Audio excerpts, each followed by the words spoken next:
2025નું વર્ષ એવી કારમી ઘટનાઓ લઈને આવ્યું જેને માત્ર ગુજરાતીઓ તો શું આખો દેશ નહીં ભૂલી શકે। આ દુર્ઘટનાઓમાં અનેક લોકોના ઘરના ચિરાગ બુઝાઈ ગયા તો કેટલાક કિસ્સાઓમાં આખો પરિવાર જ કાળનો કોળિયો બની ગયો।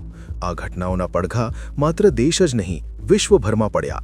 તો ચાલો 2025ની એવી કેટલીક ગોજારી ઘટનાઓ પર નજર કરીએ જેણે આખા ગુજરાતને રડાવ્યું।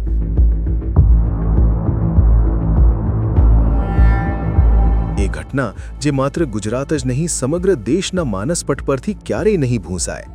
12 જૂન 2025નો દિવસ અમદાવાદથી લંડન જતી એર ઇન્ડિયાની ફ્લાઇટ AI-171 ટેક ઓફ કરતાની સાથે જ મેઘાણીનગર વિસ્તારમાં ધડાકાભેર ક્રેશ થઈને બીજે મેડિકલ કોલેજની હોસ્ટેલ સાથે અથડાઈ, જ્યાં હાજર લોકો પણ 241 મુસાફરોની સાથે આ કરુણાંતિકાનો ભોગ બની ગયા। કુલ 260 જેટલા લોકો પ્લેન ક્રેશ દુર્ઘટનામાં મોતને ભેટ્યા। ગુજરાતના ભૂતપૂર્વ મુખ્યમંત્રી વિજય રૂપાણી પણ આ ફ્લાઇટમાં હતા, જેમનું પણ કરુણ મોત થયું।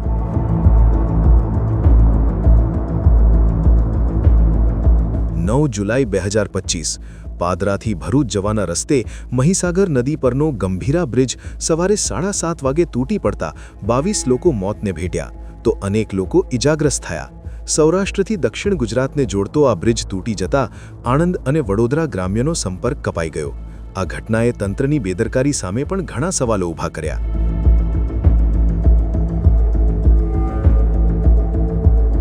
1 એપ્રિલ 2025 બનાસકાંઠાના ડીસામાં ગેરકાયદેસર રીતે ચાલી રહેલી ફટાકડાની ફેક્ટરીમાં દારૂગોળામાં પ્રચંડ બ્લાસ્ટ થયો।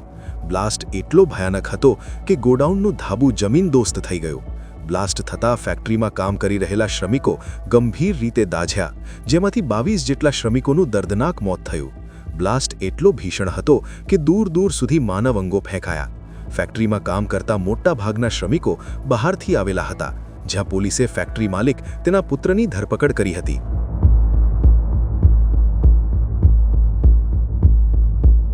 પુત્રની સગાઈના આગળના દિવસે જ આખો પરિવાર મોતને ભેટી ગયો।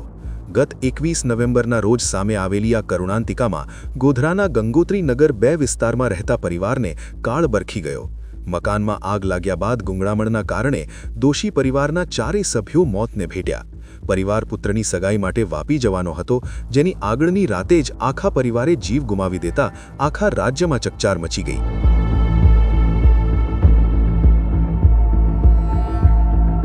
માળિયા કચ્છ હાઈવે પર ગત 7 ઓગસ્ટની રાત્રે કાર, ટ્રક અને કન્ટેનર વચ્ચે ભયાનક અકસ્માત સર્જાયો, જ્યાં ભયાનક આગ ભભૂકી ઉઠતા કારમાં સવાર 2 સગીર, ટ્રક ડ્રાઈવર અને ક્લીનર સહિત 4 લોકો બળીને ભડથું થઈ ગયા હતા।